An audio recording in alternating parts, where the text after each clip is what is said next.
Tailypo. There was an old man who lived alone in the middle of the forest. He must have been 60 years old, but nobody knew his real name. Most folks just called him Old Jake. He had 3 loyal hunting dogs that kept him company on the long, lonely nights. Their names were I Know, You Know, and Calico. He lived in an old cabin he had built himself way back in the deep, dark woods. It wasn't very big, but it was just enough for him and his dogs. His cabin only had 1 room in it, and that was his bedroom, his living room, his dining room, and his kitchen too. At one end of the room, there was a nice big open fireplace where he could cook his supper and warm his bones on the cold winter nights. Old Jake loved hunting, fishing, and the great outdoors. He had a little garden where he planted vegetables and would go out every day to hunt for rabbits and fish.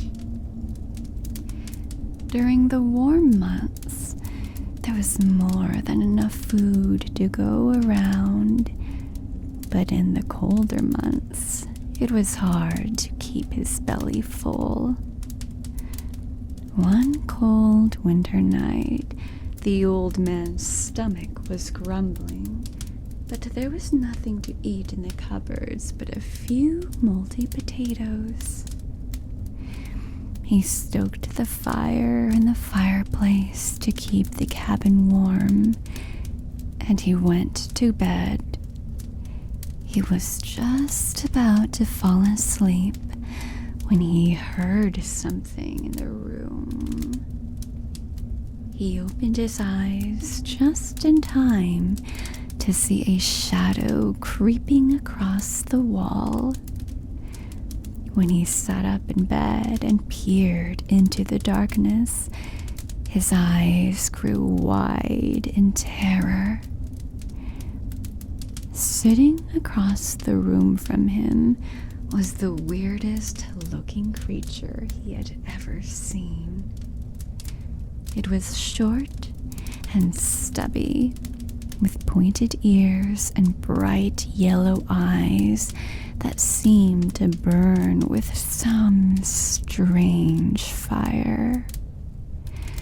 Its body was covered in black fur, and it had big, sharp claws and a long, thick tail. For a moment, Jake just sat there, frozen in fear. He stared at the hideous creature, and it stared back at him. Then, quick as a flash, he grabbed his hunting knife and lunged at the thing. It sprang up and scurried out the hole it had clawed in the cabin wall. The thing was fast, but so was Jake. A split second before it escaped, he brought his knife down squarely on its big tail and cut it off. The creature let out a horrible screech and disappeared into the night. Old Jake was left standing there with a long, thick tail in one hand and a bloody knife in the other. Jake was about to throw the tail outside when his stomach started rumbling again. He was famished, so he took the tail, cleaned it, cooked it, and ate it for his supper. It tasted a bit strange, but there was a lot of it, and it was very chewy. With his stomach full, old Jake plugged up the hole in the cabin wall with some old rags and newspapers. Then he'd got back into bed and drifted off to sleep. He hadn't been asleep for very long before he was awakened by a strange noise. It sounded like something trying to scratch its way into the cabin. The old man thought that if he stayed really quiet, the thing might go away. He could hear it scratch, scratch, scratch. But then a strange voice outside hissed, "Tailypo, Tailypo, I want my Tailypo." He thought he must be imagining things, but then he heard it again. "Tailypo, Tailypo, I want my Tailypo." Old Jake jumped out of bed, ran to the front door, and threw it open. He called out to his dogs, "I know, you know, Calico. Get over here."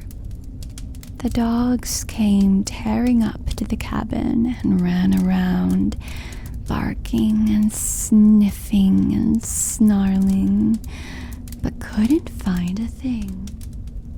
Jake shrugged and went back to bed again. He was just about to drift off to sleep when he heard the noise again. This time, the scratching sounded like it was at the window. Whatever it was, it really, really wanted to get in. But the scratching seemed to be on two walls at one time. Then he heard the strange voice again, and this time it hissed a little louder. "Tailypo, Tailypo, where is my Tailypo?" Old Jake, who wasn't one to frighten easily, was getting a little shaky. He eased to the window and called, "I know, you know, Calico. Come on over and see what is scratching at my house." The three dogs bounded up to the porch, and they sniffed around and barked and sniffed, but they never found anything at all. Jake decided to stay up for the rest of the night to protect himself, his dogs, and his little cabin. So he pulled a chair next to the fireplace, grabbed a blanket from his bed, and settled in for the rest of the wind-chilled, wintry night. Sleep soon overtook him, and once again he dozed off. It was almost dawn when Jake woke with a start. The sound of scratching seemed to reverberate from every area of the cabin. Jake searched frantically for his axe, his rifle, or something to defend himself with, but he was so frightened he couldn't find anything. The scratching grew louder and louder and louder. "Tailypo,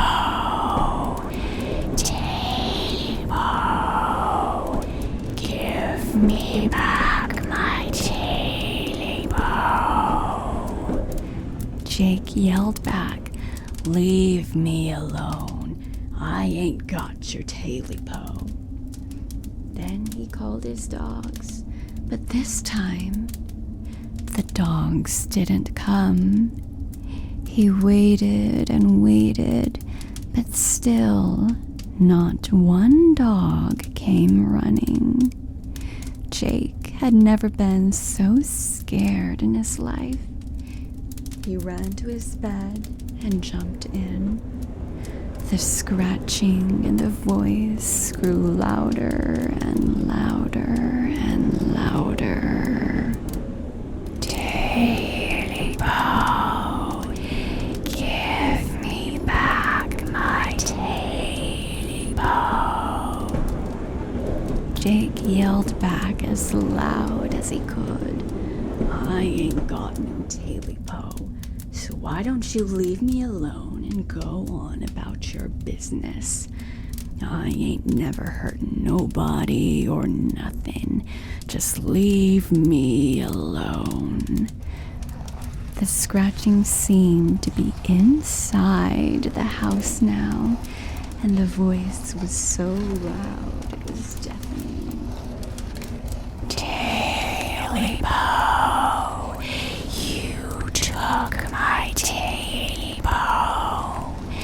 Now I'm back to get it. Give it to me now."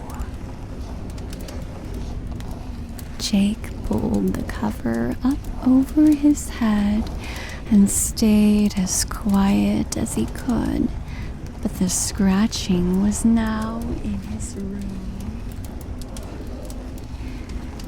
"Tailypo, Tailypo, you better give me back my Tailypo." Jake then felt the thing scratching up to the bottom of his bed and onto the cover. Jake eased the cover down to see what was steadily approaching.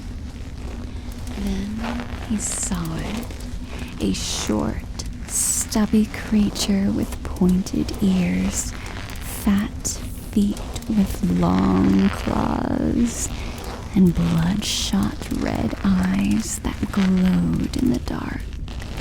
Eyes that seemed very straight through Jake. Before he could pull the cover over his head again, the thing pounced on his chest, looked straight at him, and said, "You got my Tailypo, and you better give it back to me now." Jake yelled, "I ate it. I ate your Tailypo. It's gone." And that thing started to scratch and claw and tear away at poor old Jake, trying to get that Tailypo back. Jake tried to fight back, but that thing was too strong, and those claws were too sharp. Jake's screams echoed throughout the dark mountains, then stopped, leaving a chilling silence. After a month or two without hearing from old Jake, the townspeople got worried and came looking for him.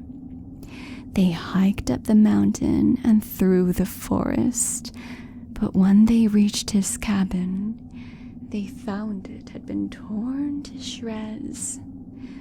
There was no sign of Jake or the dogs. They searched the woods and called out to them, "Jake, I know, you know, Calico." But there was no answer. Jake and his dogs were never seen again. The townspeople say that if you're all alone out there at night and you listen carefully, you can hear a strange voice calling on the wind